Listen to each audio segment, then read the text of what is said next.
Hello friends, मैं अतुल डोईफोड़े। मेरी last video में मैंने डिस्कस किया था बॉडी टाइप के बारे में। आज हम लोग डिस्कस करेंगे हर एक बॉडी टाइप के हिसाब से ट्रेनिंग कैसी होनी चाहिए और डाइट क्या होना चाहिए। तो सबसे पहले हम लोग डिस्कस करेंगे एक्टोमॉर्फ के बारे में। तो एक्टोमॉर्फ को हफ्ते में 3 से 4 दिन वेट ट्रेनिंग करनी चाहिए। कार्डियो बहुत ही मिनिमम होना चाहिए, क्योंकि ज़्यादा कार्डियो करेंगे तो मसल बिल्डिंग करना उनके लिए डिफ़िकल्ट हो जाएगा। अभी उनको ट्रेनिंग में कौन से मूवमेंट्स इंक्लूड करने चाहिए। ट्रेनिंग में उनको mostly compound movements, multi joint movements include करने चाहिए, जैसे स्क्वाट्स हो गया, बेंच प्रेस हो गया, डेडलिफ्ट्स हो गया, क्योंकि इसमें ज़्यादा मसल इन्वॉल्वमेंट है, जिसके कारण स्ट्रेंथ बिल्डिंग और मसल बिल्डिंग में उनको हेल्प होगा। आइसोलेशन मूवमेंट्स कम से कम करने चाहिए, क्योंकि मैंने जैसे बताया कि जब बड़े मूवमेंट्स आप करते हो, जैसे बेंच प्रेस कर रहे हो तो आपका शोल्डर्स एंड ट्राइसेप्स उसमें इन्वॉल्व है। आप बैक का एक्सरसाइज कर रहे हो तो उसमें आपका बाइसेप इन्वॉल्व है। तो इसलिए आइसोलेशन मूवमेंट्स मिनिमम होने चाहिए, जैसे हफ्ते में 1 दिन। अब उनके डाइट के बारे में, डाइट में protein should be 25 to 30%, carbs 50 to 55% of carbs, fat should be 25%। ये हो गया एक्टोमॉर्फ के बारे में। अभी सेकंड बॉडी टाइप है एंडोमॉर्फ। जैसे हम लोग जानते हैं कि एंडोमॉर्फ का जो बॉडी टाइप है, काफ़ी बड़ा फ्रेम होता है, बहुत ज़्यादा फैट डिपॉजिटेड होता है। तो इसके लिए इनकी ट्रेनिंग कैसी होनी चाहिए। इनकी ट्रेनिंग हफ्ते में 3 दिन वेट ट्रेनिंग, 3 दिन कार्डियो। और इनके लिए भी मैं यही सजेस्ट करूंगा कि बड़े मूवमेंट्स पे ज़्यादा फोकस करें, जैसे बेंच प्रेस हो गया, स्क्वाट्स हो गया, डेडलिफ्ट्स हो गया। आइसोलेशन मूवमेंट्स कर सकते हैं, लेकिन ज़्यादा करने की ज़रूरत नहीं है, क्योंकि अगर ये मल्टी जॉइंट मूवमेंट्स करते हैं तो फैट बर्न में हेल्प होगा, स्ट्रेंथ इंप्रूवमेंट होगा, जो बहुत ज़्यादा इम्पॉर्टेंट है फैट बर्न करने के लिए।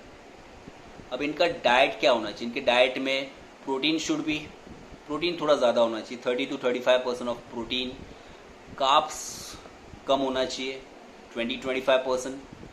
फैट्स कितना होना चाहिए, फैट शुड बी 35 to 40%। तो ये हो गया एंडोमॉर्फ के बारे में। थर्ड बॉडी टाइप है मेसोमॉर्फ। जैसे मैंने बताया था लास्ट वीडियो में कि मेसोमॉर्फ आर जेनेटिकली गिफ्टेड। इनका मेटाबॉलिज्म बहुत अच्छा होने के कारण ये क्विकली गेन भी कर सकते हैं एंड क्विकली वेट लॉस या फैट लॉस कर सकते हैं। तो इनके लिए हफ्ते में 4 से 5 दिन में वेट ट्रेनिंग सजेस्ट करूँगा। कार्डियो हफ्ते में 2 या 3 दिन।